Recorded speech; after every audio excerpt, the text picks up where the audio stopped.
All right, welcome back to another episode, the Anti Pod. Today, I'm joined with Rap Man Gavin, incredible rapper out of South Africa. Um, Truly, like, dropped one of my favorite albums of the year so far with Garden Dance, Thank fully you. produced by Jesse the Tree, Massachusetts owned. Um, how you feeling? How you feeling post album release? Good, man, good. Yeah, I don't think I like. It's definitely been a lot bigger of a response than I was expecting, at least to some extent. Like ending up on that like we ended up on the Bandcamp Best Hip Hop of the Month thing, which gave it quite a boost in terms of streams and some purchases here and there. But that was like that was a really cool moment for me personally, just because it's something I've like, you see that shit all the time. And that was something I'd wanted for a while, and I wasn't expecting it at all this time. Like I had emailed Philip, but I like he replied like on the day, like, yo, here's the coverage. So I wasn't expecting that at all. So that was cool. And then yeah, just the feedback I've been getting back from just people online and in real life and shit. It's been good. It's been good. I'm glad the album is resonating with people in one way or another. But yeah, the people who seem to be really enjoying it, they seem to be like really locking in as well, and giving it multiple listens and trying to like dissect shit here and there and like really live in the world of the album, which has been cool to see as well. Oh Definitely, yeah. and the album itself is like well deserving of all the praise that it's been getting. It's really just like a really pleasant, fascinating listen all the way through. I really have enjoyed my listens of it thus far. Um, Before we get into the album itself, I kind of just want to go through like your background, your upbringing into like rap music, and kind of what got you into where you are today. What were some of your biggest influences, rapping wise, growing up? Or rather, or if I could bring it back even further, just like what were some of your introductions to hip hop as a whole? Okay, so my introductions to hip hop as a whole would probably like Tupac, Biggie, like who else was there? Like the first, those are the first two names that come to mind. But I was also like really young at that time, um, so it's not like they really like I'd heard them. That was my exposure to hip hop, but they weren't really the first artists that resonated with me. That I mean, I only went back to them way later, and then I kind of started to fall in love with their music. But they were definitely my introduction to hip hop, and then the first like big influence on me was definitely Lil Wayne. Like that was like for me, I don't know. For me, he was like the guy that made me go like because I was dabbling in writing here and there, but like I remember like around the time it's around the time like Carter 2 drops, and then also all those the drought mixtapes and the Carter 3 leaks and shit like that.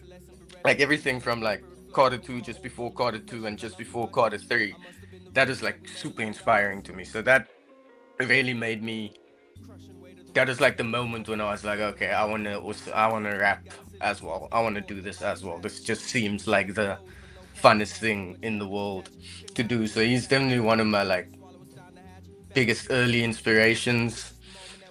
Um, then also like another early inspiration that it's also funny, but I was so into him at the time. This is like a few years later, but like I was super big into Wiz Khalifa. Like that cushion, that cushion orange juice Yeah, mixtape. bro, Like it's a classic. that's a bona fide classic to me. It's like yeah, I love that mixtape. It's funny because it's probably the only projects of his that I really like. There was the other one of Currency as well that dropped around a similar time that I like, but it was really that mixtape that it was yeah, just heavily inspiring to me in a lot of ways. And then from there, kind of like another like shot, the next like big like shot of inspiration that I get is like coming across the Odd Future guys and like starting to get into them, specifically All Sweatshirt, who I mean has since then to this day remained like a big influence, a big like inspiration to me. And then obviously uh Kendrick Lamar is another one, also came a bit later, probably all like probably after the Odd Future guys. I was really into Odd Future. I was a bit like I really started getting into Kendrick around like post Good Kid, Mad City, and only after that I went back to Section 80 and shit. But he was, that was also like a rapper for me where I was like instantly like, whoa, like this, no one like this. And then yeah, if you want to keep going, then eventually I came across like, I mean, your world in like discovering hip hop. I mean, there's so many times where you basically being opened up to a whole new world. I mean, as much as you think you listen to, so like, I mean, there was a stage where I thought I was like listening to like most of everything good that was coming out, and then I just didn't even realize this whole other like sphere of hip hop existed. Like I remember one of my friends kind of introducing me to Milo,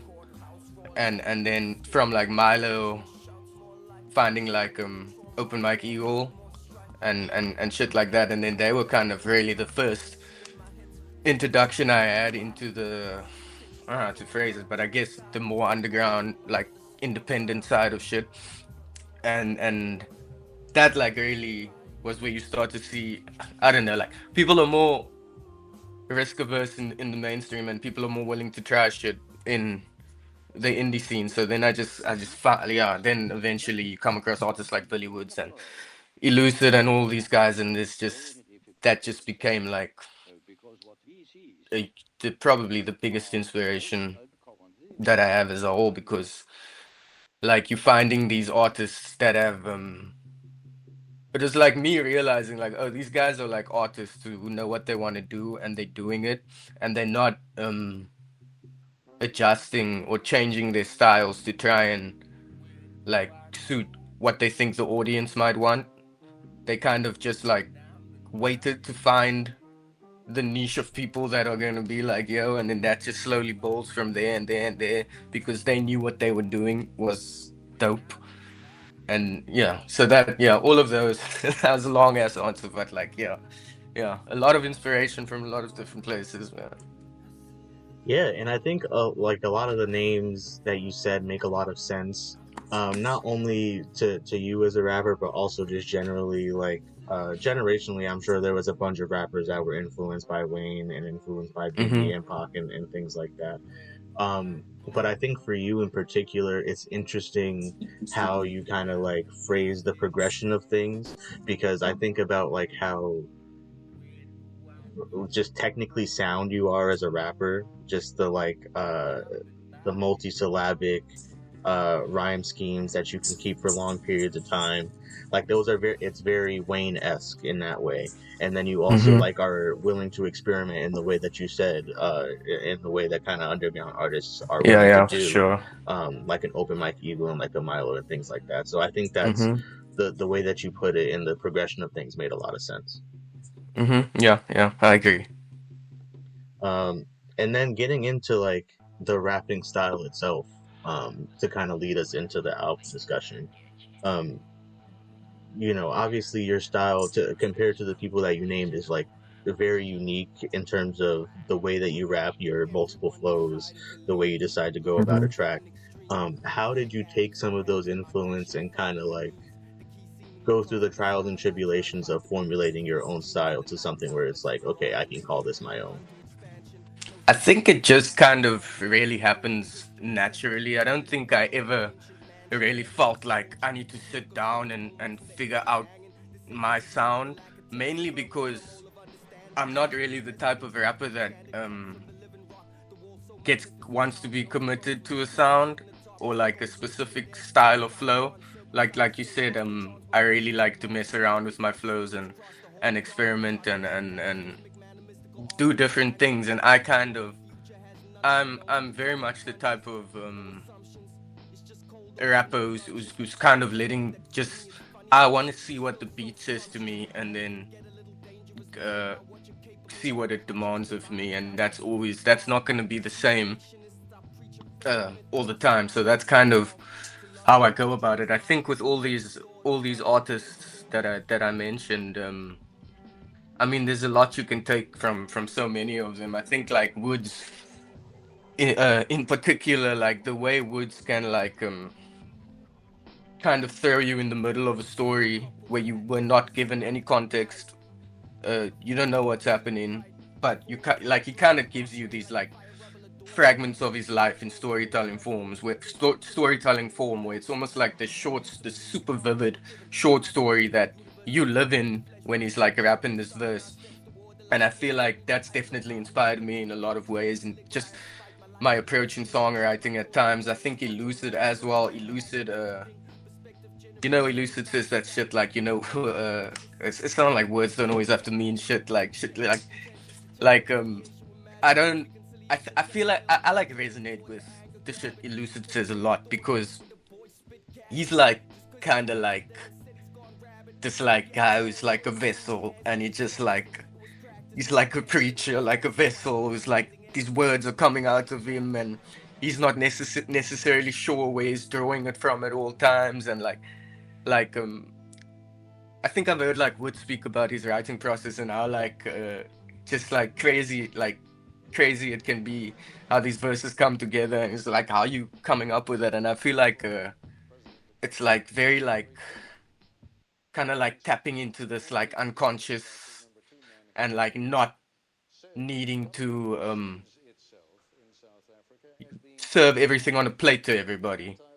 Like I feel like and I mean some listeners aren't gonna love. Personally, for me, that's like my favorite thing. I don't want anything like I don't want you to tell. I don't need the message. If there's a message, firstly, I don't need a message in your song, and then secondly, if there is something that you trying to say, I don't want it like served on a plate, clear for me to see. I want it like that's. I mean, that's the point. That's like the magic of like words in general. Is that like there's 1,000 different ways you can say shit, and as a rapper, your job is to say it in the most like interesting, flyest, coolest, maybe layered way possible. And I think Elucid does that like brilliantly. And then at the same time, I don't think it also needs to be that like deep any like I think I used to overthink things a lot, and sometimes these artists because they're so dope, and sometimes like you there's this thing with like Woods where like the genius analysts do this over analyzing sometimes where he like says something very like matter of factly, and they like I think he's I mean the common joke here is like, oh, they're critiquing capitalism or something to do with colonialism or something like that. When they're like sometimes it's like very obvious this guy just he was just waiting for a call from his ex and she didn't call. You know what I Right. mean? Like and some I think like I've also like kind of here and there just learned to like throw like little like fragments of my life that's really only gonna mean shit to me at times um into songs, and you'd be surprised like how much those moments end up resonating with people. Something like very specific and straight up just happened to you. You just throw it in a song and somebody like finds a lot of meaning in it, or they just relate to it because something similar happens. So yeah, it's difficult to really gauge how I'm using all of the influences, but it's clear that it's had an impact on me, especially if I just look at the way I've made music over the years, and yeah, in more than anything, it's encouraged me to experiment and be open to trying shit and not wanting to sound like everybody or anybody else, really. Yeah.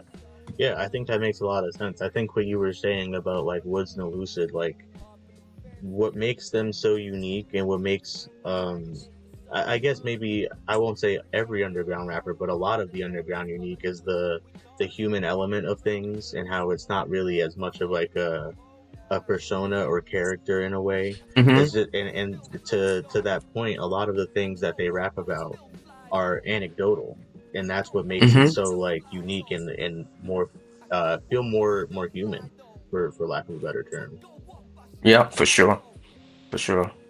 Um, we talked a little bit about just like the influences and like who you kind of gravitated toward music wise. I'm kind of curious, like what the for on two levels. For one, what the hip hop scene is like in South Africa in general, and then secondly, like what the American crossover is there in terms of like how influential is some of like the American rap stuff over there.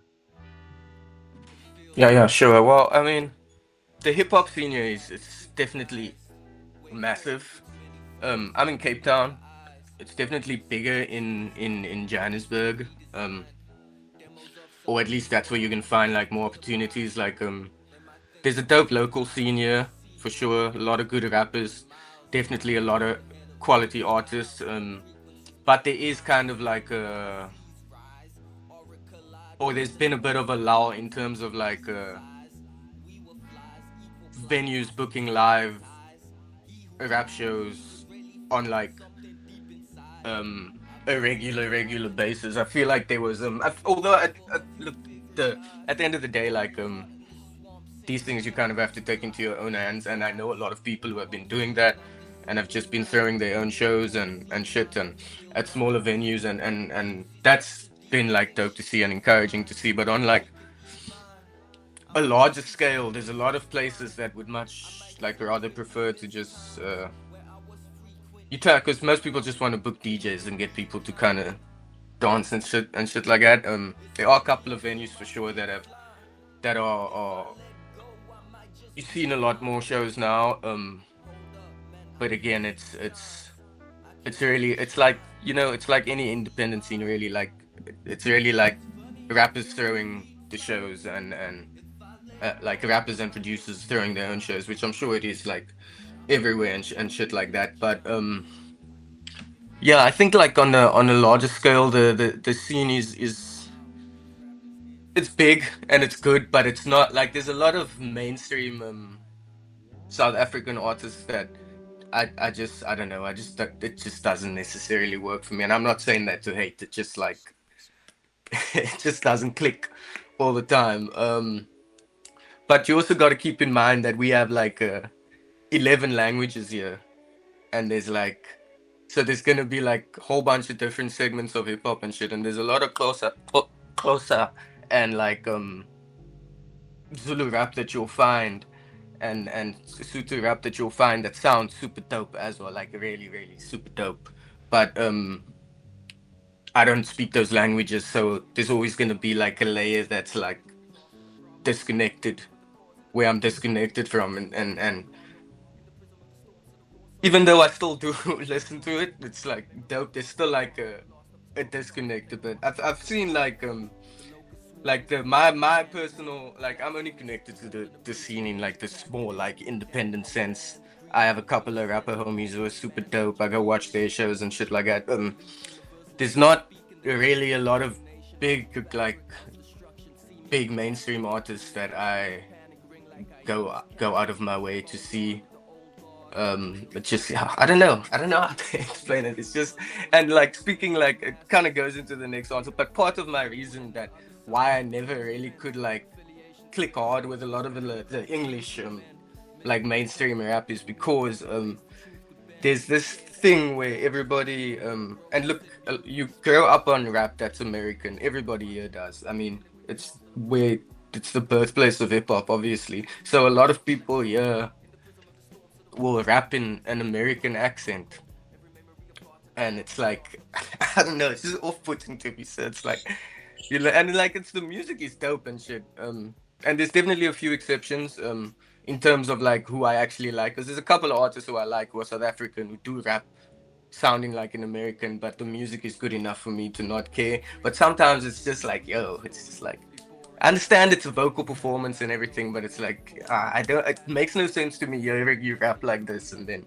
hearing you in an interview and you don't sound like this. And then like I mean, there was this one guy. I don't say his name, but he also raps in a bit of an American accent, and then he did an interview one time, and I've seen interviews with this guy before. He sounds South African, and for some reason in this interview, this guy's accent had just switched to American. For the whole interview. Yeah, I think he started off like sounding South African, and then like unconsciously his voice just drifted into this thick American accent. Yeah, it's just weird to me. But look, That's at the so end of the day, funny. there's a lot of dope. There is a lot of dope South African artists. Maclera Doughboy is one of my favorite. 25K is another great big another great mainstream artist is super dope. Then there's like underground artists like Master Kai, who I've spoken about before on podcasts. Stu Jerry Pitboy, Momi Zane, lounge singer, producer. There's a ton of like the amount of amazing producers here is it's crazy. It's crazy and shit. And I feel like there's a lot of innovative shit um that like it's like there's this group that I haven't dropped in a while, but there's this duo Stiff Pup who make like hip hop slash kwaito music. Kwaito is like another local genre, but it's I'll send you that album Yeah, please just do. to like kind of highlight like what I mean by like innovative shit, because it's like a lot of the time, like especially like with electronic music, you'll find like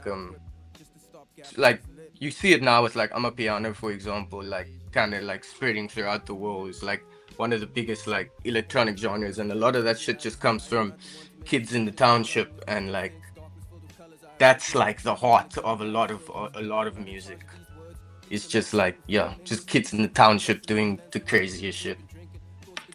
But yeah, in terms of like back to like the American yeah, like that's the hip hop you exposed to first uh as a child. Like that's what I've like from the beginning you kind of associate uh hip hop with America until you kind of like expand your horizons and come across more local artists and look, there were other local artists who were super dope, like Stogie T. Growing up, he was in that band that I can't remember, but like they were like big artists, but for the most part, the music that you're listening to, just like TV and everything, like I mean, everything is like it's America, it's super Americanized. Like the shows we're growing up on, it's like these are all shows from America, other than a few local like shows here and there, but like the big shows, like, and I mean when you're growing up, for a lot of people in South Africa, everybody until like DSTV, which is like the cable thing, became a lot more popular. Most people were watching the same four channels, so everybody was watching the same shows, seeing the same ads, and it's yeah, a lot of it is American. Like yeah, like when I was young, for example, like the way you kind of see like America, it almost seems like this fictional place that's like just on the TV and in like shit like I've mentioned it to Co before, but I remember being in like university, and then there were these American exchange students like walking past, and they were just speaking. It was like the first time I heard an American accent in real life, and I was like, "Whoa, shouldn't you be in the TV? What are you doing here? Like, shouldn't you return to the digital realm?" Right. Yeah. Weird. Yeah, but yeah, for sure. It's super informational. I mean, like, I was like 10 years old at a majority white school, and you had kids walking around singing, "I take you to the candy shop," and like 50 Cent shit that, I mean, obviously people don't understand, but I mean, it's just like rap is massive. Like, hip hop is massive, and things that get famous in America pretty much get famous in every Western kind of like, or like Western country, because South Africa is very Western. As much as we won't, some people won't like to admit it. It's a Western civilization, and it's like like literally anything that gets famous in your country will make it here all the time. Yeah. That makes a lot of Yeah, sense, and I expected that to be the case, but I'm always curious just to like what extent the American media apparatus, so to speak, is like. I always wonder how far its reaches, um, in terms of like, because like now it's kind of easy to see like with the internet and everything, like everything is connected in a way where it hasn't yeah, been yeah, for before. sure. Um, but it's interesting always to hear like even 20, 25 years ago things were a little bit more, or even then it was still pretty major Yeah, globally. yeah, it has been interesting, like kind of watching the way American political discourse has like infiltrated, not infiltrated the discussion, but like infiltrated the mindset of some people, like people like right wing people. You'll see like right wing Afrikaners and shit, especially now because of all this Trump shit where he was taking in the Afrikaner refugees and shit like that. But there's like this like they've like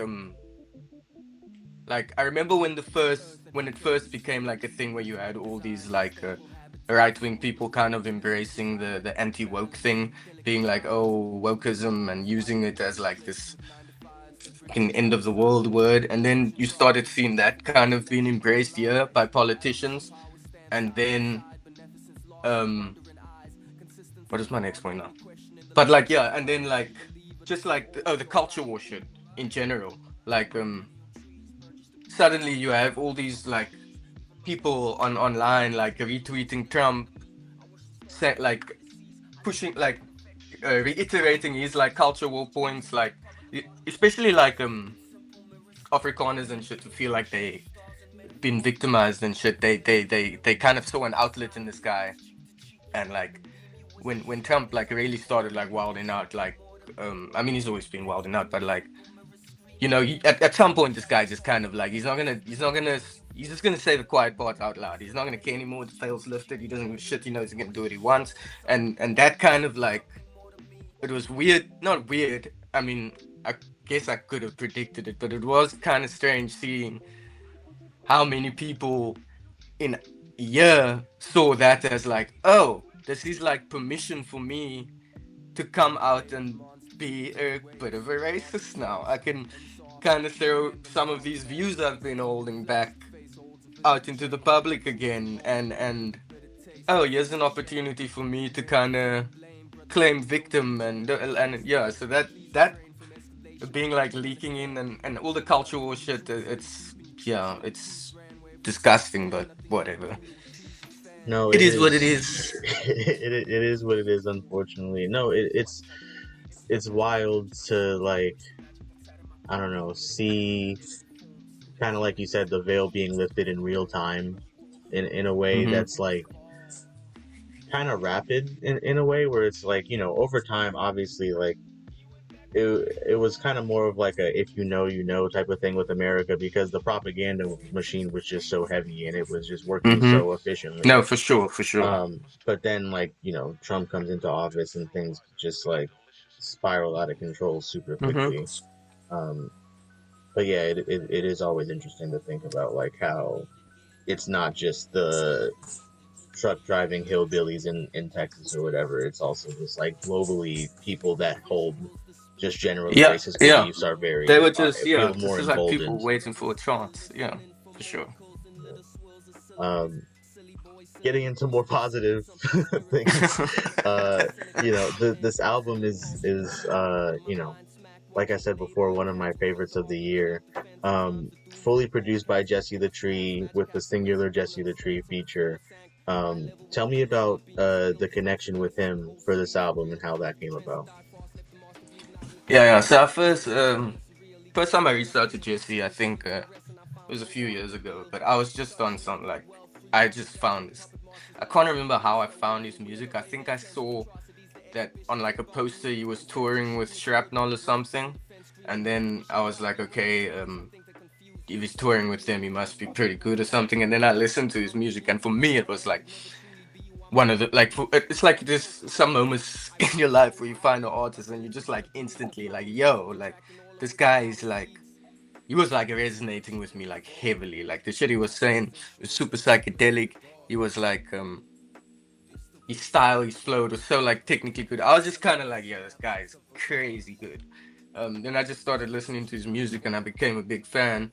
And then once I messaged him and I don't even think it was about music. I think Sage Francis, who he signed to Strange Famous, um, I think he was on like some podcast that I was listening to or something. And then I messaged Jesse about it because I saw him share it, and then we're speaking about it, and then I was just like telling him in that conversation, like, yo, like, I'm a big fan of his music and shit like that. And he was just like, I think he watched like one Instagram reel of mine and he saw me rapping and he was like, yo, you dope. If you ever need beats, just let me know. And then, like, I don't know how long later, but then we dropped like this little 4-track EP and it was really cool, very easy. He kind of just sends the beats and then waits until I finally get around to rapping on them and send it back. So that EP was like kind of like the genesis, and I think from that we knew the next thing that we do would be a full album. And then when he started like really getting in, finding time to get in his producer bag, and he was making a bunch of beats. He was sending me. He was like, he would just like, cause he would like. I feel like Jesse really understands like the best parts of my rapping, and he knows how to get that out of me. So like when he makes beats, there's certain beats that I think he's just like, yo, this Gavin would be good on this, and then so he would just like email me, yeah, and they'd be like, yo, just made these three all yours and shit like that, and then like that would happen over time, and then over time I just started sending shit back. But yeah, I think from the EP we knew we were gonna make an album, and then once we did like the first track for the album, we were like, okay, we definitely, this is gonna be like an album. We're gonna make this work, and then I don't think either of us really put any pressure on the other one at any point to like do this to do that. It's kind of just like it took a few years, couple years, maybe more, because we like I was working on scrolling through the Doom at the same time as well, and I'm really like I'm not an organized guy when it comes to writing and a routine and shit like that. So like for me, I'm working on shit and then I'm locked in sometimes for a bit, but if I lose the groove, I gotta switch up to something else. And sometimes switching up to something else means my whole focus moves over here for a bit and then I finish. And then like depending on how it's going, I don't know which one's gonna finish first. So there's been like times where I was locked in on the project and then just like months where I was like silent and shit because I think I knew with Jesse's beats, um I'm kind of going further than answer here, but whatever. No, keep Uh, going for uh, sure. I think I knew that with Jesse's beats, I really wanted it to be like this, like like I told you, like I'm very much a guy who wants the beat to tell him what to do, and with Jesse's beats, like Jesse sends me the beat, I like write to the beat exactly as is and figure it out exactly as it is. I never ask for like him to change this or like add anything or even extend the length. Like I like the idea of like, yo, I'm gonna whatever he sends, I'm gonna work with it as is. So and then I kind of just listen to the shit until like uh uh because I knew I wanted it to be like psychedelic, I wanted it to feel kind of like a trip, like a dream like thing at times. I wanted to really feel like the raps are coming from like the depths of my unconscious and like really wait sometimes until I hit that flow state when I'm rapping and shit. So a lot of the times with these raps, as soon as I felt like I had to like overthink something, I would stop and like dip and wait for it to come back, which I don't recommend as a writing method in general. I just write every day, even if it's bad. That's the way to do it. But with this album specifically, I it's yeah, it just felt like it made sense for me to like try to tap into that unconscious. So sometimes writing would come after vivid dreams or meditation or psychedelic experiences, or just there's like the the real like depths of your mind. I wanted to be able to like pull from there. And sometimes when you pull from there, you don't really know what you're saying, but you're getting in this flow state and you're figuring it out as you go along. And that's what I wanted the album to feel like. So that's kind of how I wanted to write it, you know. Yeah, and I think that's definitely what I came away with in terms of like the psychedelic feeling that you're Hmm. describing. I wanted to I usually want to introduce the album discussion with like kind of my synopsis of the album, and then you can let me Hmm. know if I'm entirely off base or not. Um, Sure. but what I have down is this album feels like an exploration of relationship with self simultaneously in the physical and spiritual, trying to make sense of personal fears, ambitions, and shortcomings in a already kind of contentious world. How do you feel about that? Yeah, man, that's perfect. That's pretty much on spot, man. Yeah, yeah, for sure. I don't even know what I would add to that. I think that's pretty much that's a great way of summing it up. Thank you, Yeah. thank you. Yeah, no, the album just feels like it explores so many different themes of like Hmm. mortality and like purpose. I think about Fauna song, the "There's something more to me," "There's something more to me," like Yeah, things yeah. like that. Like it really resonates in terms of like the overall picture that you and Jesse paint throughout the album. Um, Thinking about the title itself, Garden Dance, it feels apt, kind of in the sense of the production being very lush, spiritual in Hmm. nature. When writing these songs, was the verses kind of informed by the general theme that you were aiming for, or did you kind of make sense of it as you were writing? I think I definitely made sense of it as I was writing. I think uh I think Jesse, the way Jesse named a lot of the beats, like actually kind of like set me off in a certain way. Like some of the song names were what the beats, or at least similar to the beat name. So like him kind of like probably like him kind of naming the beats, certain beats, kind of unintentionally set my mind off in a certain way without me really consciously making the decision to do this. But like Fauna was the name of the beat, one beat. Lavender was the name of the other beat, which ended up as Lavender Town. Garden Dance was the name of a beat, which I then made the name of the song, which I then made the name of the album. Because when I listened to the album, like I only chose the name after the album was done, basically. And when I listened to the album, that felt like it just felt like it really captured what I was trying to like. It felt like the perfect like image, like of the larger picture I was trying to paint, especially like firstly like factually like dancing in the garden. It's like just like reconnecting with nature and your roots, and like you know being kind of like, as corny as it is, like one with the earth type of thing. I like that image. And then on maybe a deeper scale, like the garden of your mind, but like it's like this infinite endless picture of things that are formed and dissolved and that come and go, and it's like a dance. It's like watching like this dance play out like in your head. And I liked that idea, so that's how I ended up with the name. And I think throughout the album I was just kind of like naturally like moving toward these like images of like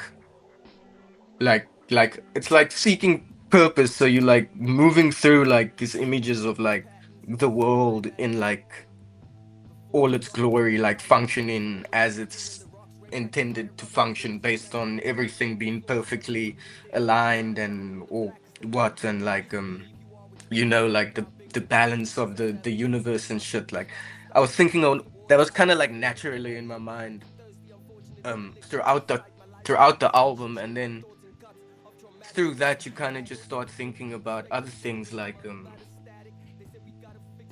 like older civilizations, ancient civilizations, and like the different like phases that people have, like, or like that civilizations have throughout time, and the fall and rise of empires and all of that shit. And I like those, like, I like kind of inserting images like that throughout, especially like when it works in context.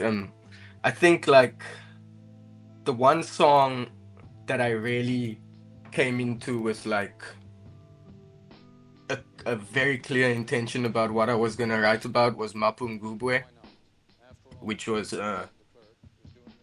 it's basically inspired by the song is inspired and kind of like the images at least are like drawn from the kingdom of Mapungubwe, which was like an ancient kingdom in Great Zimbabwe that when it was like rediscovered by colonists and stuff, colonialists and stuff, colonizers, they basically tried to like diminish it, like kind of just completely erase like the history of the place because it's all oral, it's passed down verbally and shit like that. And despite the fact that locals knew about the place, that it's civilization. I mean, there was all this evidence clearly pointing to the fact that the native locals had built this ancient civilization, but because it was using these complex systems, when it was rediscovered, it was like, no, this was must have been built by like other white people who walked past, basically. And it was just like, that idea kind of just got in my head, and then I kind of just went for it, went from there. And I knew I was going to touch on that itself, and then touch on life, death, and extinction in general as well. And yeah, yeah. So that song, I think, it definitely hit a flow state when I started writing it. But I kind of went into writing that song with like I knew, oh, this is gonna work in me. Like I knew this song as soon as I started typing out the first word, I knew, okay, this is just gonna work. I'm gonna go with where my mind tells me to go, and then I'm gonna look at it afterwards. And because I feel like that happens a lot with my music, to be honest with you. I write the song and then I listen to it or look at it afterwards, and then I'm like, oh, that's what this was about, or that's what I was trying to say. And I mean, look, not everything has a clear message. I'm definitely, like I just told Dan recently, I'm not a linear storyteller. I'm definitely a guy that likes to switch it up. Like sometimes I like to just give fragments of different thought processes throughout a verse, like 4 to 8 bars at a time, just because so yeah, yeah. I mean, I don't know what my overarching point here was, but yeah. No, no, I think what you're saying makes a lot of sense, and I think with the track you were talking about, it makes a lot of sense that that was one of the more intentionally written songs. I feel like that one and also Parable of the Sour feel like the Mm-hmm. most Yeah, like yeah, pointed for sure. in terms of the writing. Speaking of Parable of the Sour, it's one of my favorite tracks on it because it's just like the vibe is so different and cold in a way compared to the Mm-hmm. rest of the album being so like pretty and lush. It's kind of almost reminiscent of scrolling through the dunes in a way in terms of like Yeah, sure. the world that's being built. So I Yeah, don't know if yeah. this. I know you mentioned earlier about that album and this being kind of written around the same time. Was this one Mm-hmm. of the ones that was like in that time period? Yeah, probably. I really, I wouldn't be able to say, um, just because everything is blurred together. But yeah, that would make sense. I think that song is definitely. I mean, you could throw that song straight onto that album probably, and it wouldn't stick out. I think. Yeah, yeah. I think I was just. I think a big part of that song was me thinking about uh like the consequence of evolution and us becoming conscious to this extent where we can make decisions that directly affect the well-being of the rest of everything else. You know what I mean? And like Yeah. there's like yeah, that's essentially the idea that I was thinking of going into it. So I'm trying to kind of put these ideas of like a balance, a delicate balance of nature next to like I don't know. Yeah. But that's essentially, and then just the the parable of the sour title itself is pretty much just taken off the idea of the God is change, because that's from, I don't know if you know what Parable of the Sower is, the book by Octavia Butler. It's a brilliant book. Definitely read it. Super prophetic. Like she wrote it like in the 90s, and I mean, she pretty much like it's crazy how accurate some of this. It's a fiction book, but like it's crazy how some of it. Like I mean, at one point in the book, might be in the second one, Parable of the Talents, but she um she basically predicts that there's going to be a Christian national president takes takes Ronald Reagan's "Make America Great Again" slogan and uses it in his campaign to become president. It's wild, It's but terrifying. yeah, for sure. I think that song Mapungubwe and I don't know, maybe Deep Rest I would put as like having a clearer intention going into it. Mm. Um, yeah, those songs make a lot of sense in terms of the writing. I mentioned Scrolling Through the Doom, your previous album, and I'm curious about like the difference in processes from Scrolling Through the Doom because there was multiple producers throughout the album, correct? No. Scrolling Through the Doom is just Lou. So actually, most of my projects are pretty much just Okay, okay, one okay. producer. Yeah. So yeah, Scrolling Through the Doom was with Lou. Super dope producer. The process with is entirely different, to be honest with you. Look, it's at the end of the day, it's still two people working with each other on opposite sides of the world. So it's gonna be a lot of back and forth sending. But Lou likes to like work on shit a lot. So a lot of the first versions of the song it changed a lot throughout. And with that project, my intention was clearer, or at least after like we had the title maybe midway through, but we knew where we were going with it at some point, like after the first few tracks. So I had a kind of clear intention about what I wanted to do, and then he would kind of send like beats that were almost like I mean the beats all sound are all super dope that he sends, but sometimes he would send a beat in like its raw form where sometimes it can just be a loop of me rapping and then I'll rap, and then he would a lot of the time work from based on what I did. He would make adjustments to the beat, and then based on what he did, sometimes I'd be like, okay, then I need to change my flow. Yeah, and then so there was a lot more back and forth with that, and I think Lou's sound is a lot more like I don't know if cinematic is the right word, but it's a lot more like he he really likes like Lou hates a beat that's just gonna loop the whole way through. He's trying to do shit throughout. He's embracing the theme. He's trying to. So Lou did a lot of like there was a lot of all of none of like the first versions of the tracks on that album sound like they did initially. There's a lot of back and forth, just in a way where it's like, okay, I did this, and then I'll be like, okay, I'm gonna re-record this, and then just like that, and it just worked really well.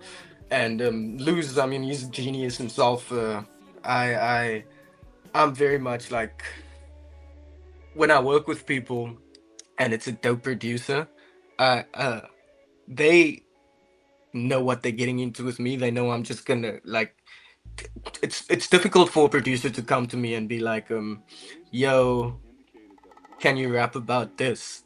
Because I'm gonna be like, no, probably not. I can start rapping about that, but I'm probably gonna end up rapping about Yeah, something yeah, else. yeah, So yeah. they know what they're getting into with me, and I think they like it. So and for me, like when I'm working with a producer, I already know. like there's a reason I'm working with this guy. I want to work with this guy, and a lot of the time I'm just kind of trusting their vision, you know. When they hear something, if I send something back over a beat I already thought was dope, and they're like, "Yo, let me try something with this," I'm like, "Yes, do it. Try whatever you want. Make shit sound better because that's why I want to work with you, and I enjoy that a lot." And then like I mean I enjoy both sides of the spectrum. I enjoy the the the challenge, or not the challenge, like the yeah, like kind of the challenge of just writing to a beat as is, not changing anything, not making any adjustments. It's already dope. It's your job to work over this already dope beat. But I also like to see how things evolve as things evolve, and I think Lou's also like the type of producer that like he'll be like, "Oh, I hate this and this beat that I this thing that I did with the beat, and yo, it was dope." But so you would yeah, both of us would with that project specifically, because I felt like I had more of a idea of like thematically what I wanted to do. Both of us at times, like, I mean, that guy would mix for so long, and then I would be like, yeah, I'm gonna change something in the verse, and yeah, and then it's got, and then it's like I gotta re-record everything, and it's not like I had the greatest setup at the time either. So sometimes I would like send him another recording of a verse that I wanted to rewrite, but now it's like change, it sounds different to him, so now he it doesn't sound the same to him, and then he would have to make it work on his side and stuff, and yeah, I was giving that man work basically, but he did a great job, and yeah, hopefully we'll do something again soon, as soon as I finish up with everybody else who's waiting on me. Yeah. So it seems like you find the singular producer album or project a little bit easier to work with, regardless of the Yeah, style yeah. that the producer prefers to work with. Yeah, for sure, for sure. I think when I do the next time I drop an album with multiple producers, it's gonna have to happen when I'm not working on anything else. Um, because yeah, if I do that, it's gonna need all of me focused at all times, or it's never gonna get done. I know me, and it's never gonna get done if it's not the only thing I'm working on. So probably for the foreseeable future, you'll probably see me drop projects with single producers, or uh, if it's gonna be more than one producer, it will probably still be mainly one producer. Um, but yeah, I do definitely plan on dropping another album with multiple producers, but when I do that, I would want it to be it would feel like I'm making a movie, so I would need to feel like I have all the time to dedicate to this. Not that I don't feel like that with my other projects, but it's like everything's easier when you're working with someone alongside you throughout the whole process, and there's someone pushing you, there's someone directly with ideas. If I'm going to do this by myself in a independent sense, especially because like most of the time when I'm recording music, I'm just alone in my room, you know what I mean? I'm not like It's not like a bunch of other rappers or yeah, or producers. I'm not like getting immediate feedback. I'm not There's not an engineer next to me and shit. So that would require me to try a lot of shit and fail at a lot of shit as well, and I would need time to do that. I just don't think uh, I think it's easier to execute a vision alongside a single producer than it is alongside multiple producers. Um, Hopefully, as time progresses, I get better at that skill, and when I have the time, I'll do it, because I do think when I do it, it will be like a big moment for me. I don't know why. I've dropped projects with multiple producers before, but those just like early on, kind of really only felt like I was getting into the rhythm of making albums. So the next time I do it, I think it will be, yeah, I think I would really want to have enough, not be working on anything else. It's easier to, like, working on multiple projects, it's easier to switch between projects because you know okay, this is with this guy, this is with this guy. You know what each, you know the idea you're doing with each thing, but I feel like if I'm doing something by myself, I'm gonna be figuring that shit out right until the end. It's gonna be, yeah. Yeah, that makes a lot of sense. I think what you were mentioning with just like this is kind of an aside, but kind of having a clear understanding of your process and understanding like, okay, if I do this is not going to work for me, this will never come out, but if I do this and I collaborate with someone, it'll be like super helpful for me to like kind of stay focused on that.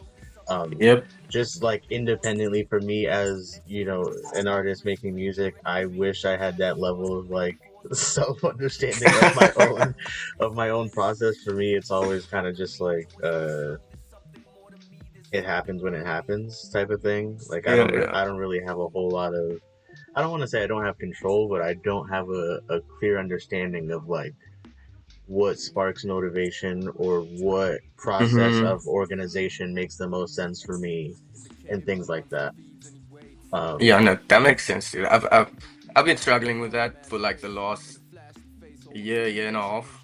Like, it can be difficult. Like, but honestly, like the best advice that I've gotten, and I never follow it, is that you just got to do the shit every day until it clicks. Because I also find myself sometimes like kind of like, especially like the way I write, like trying to like wait for this flow state sometimes. Like it's not gonna work. Like it's all the time. right, Like you can't right. just be like, hey, come on, Yeah, something happened. yeah, Yeah, yeah, it's tough, dude. It's tough for sure. yeah, I get you. Speaking kind of more about like just your rapping, um I always find it fascinating with people who rap with like who really fill up the space of the music with with their words in a way where it's like there's very little time for you to like take a Yeah, yeah, second to process. If you want to process what's being said, you have to like go back and listen to it however yeah. many times. When you're in the process of writing, like how do you make sense of your rhyme structure, if that makes sense? Like how do you put together Yeah, your yeah. rhymes as it pertains to whatever beat that you're rapping on? Honestly, over time, like I feel like when I was younger, I used to like be very intentional about like, okay, we're gonna have an end rhyme here. The word before is gonna rhyme across the board.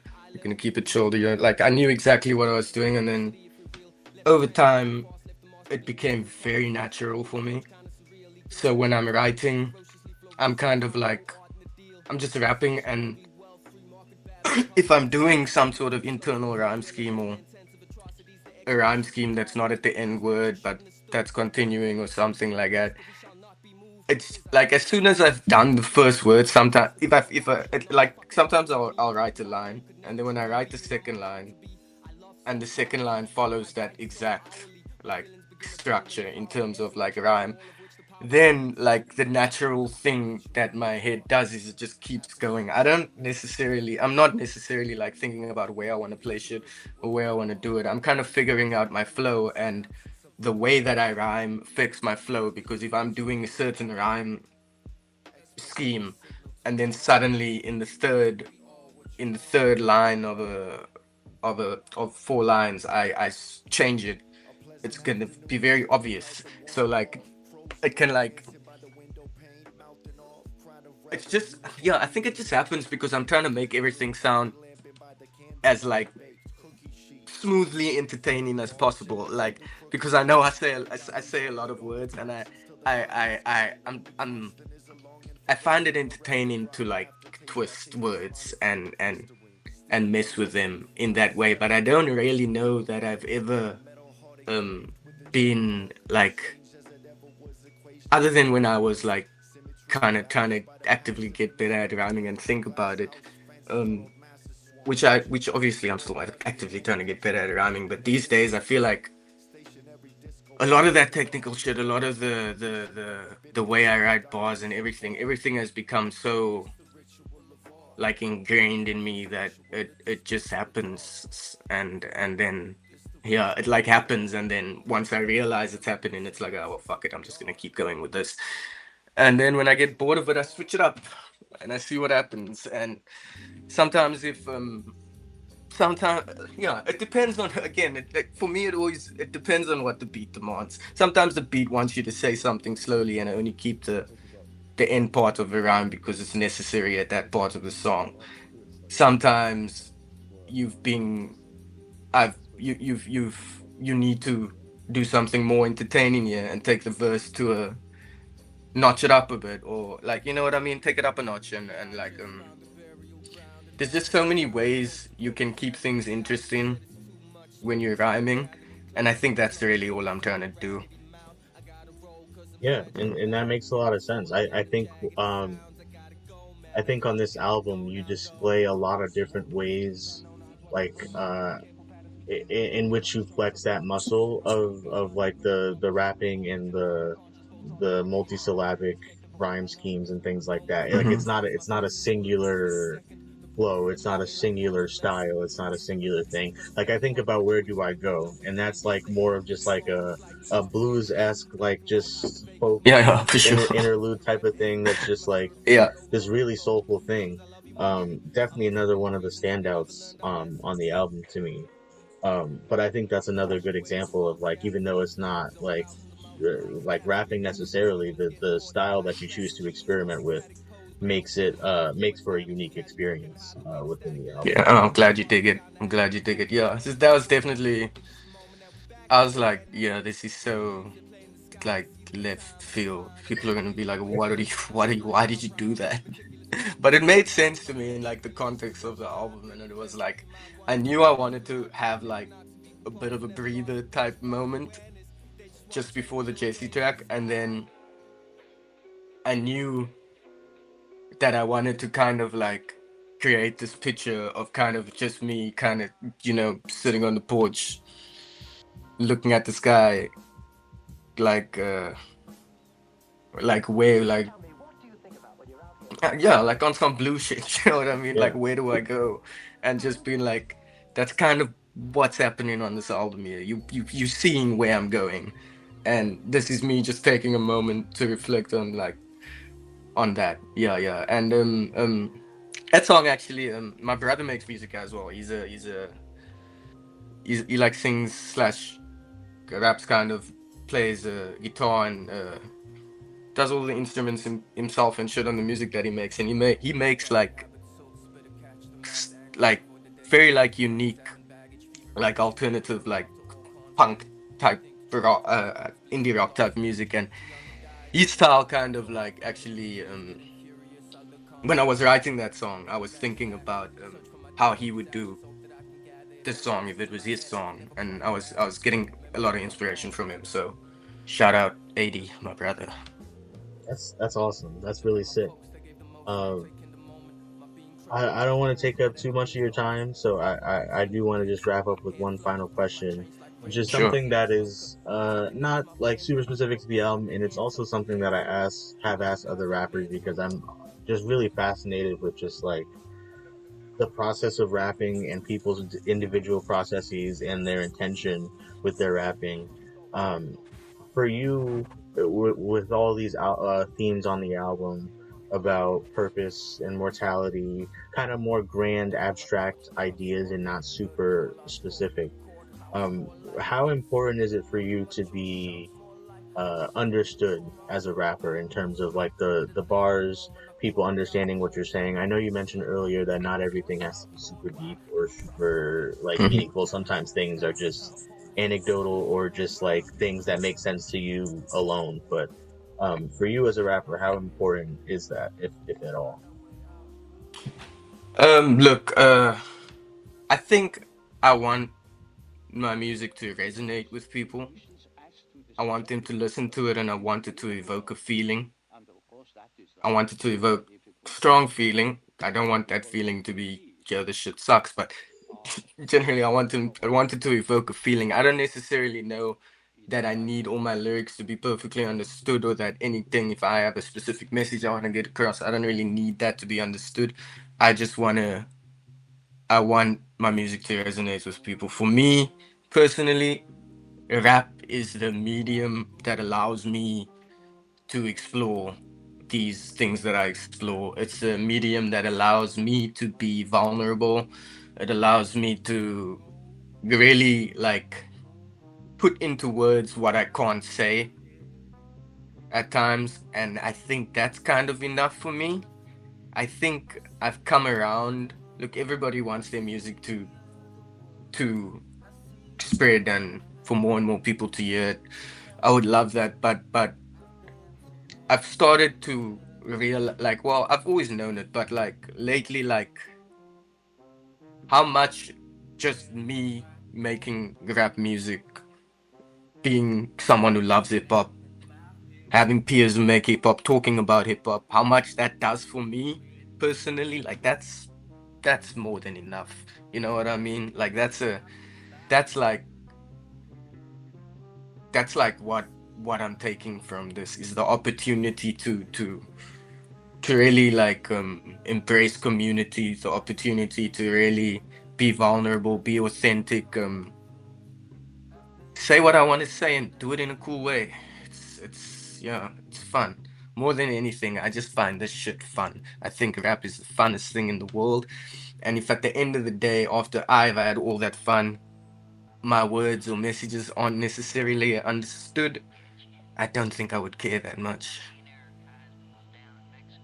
You Hip know? hop for the love of hip hop, and that's it's Yeah. important, and especially today where it feels like, especially in the mainstream, or I guess more so in the mainstream, where it's kind of just like it feels like music isn't the sole purpose of rapping for a lot of people. Mm-hmm. Um, and I think for someone like yourself, like the intention of just like rapping for the purity of the love of the game, so to speak, it's very apparent, which is another reason why I really Thank you. appreciate your raps in this album. Thank That you. I, I I appreciate you coming in to chop it up with me about the project. Of course, man. I Um, appreciate you for having me on. Absolutely. Garden Dance, go spend money and buy it on Bandcamp. Support independent Mm-hmm. artists. Show love to Rap Man Gavin. Show love to Jesse the Tree. Didn't even get into like how crazy the Jesse the Tree feature was, but like Oh yeah, phenomenal, yeah. That guy's a monster, man. He's a monster. phenomenal. But yeah, this has been another episode of the Antipod. Thank you for checking in. And I'll catch you on the next one.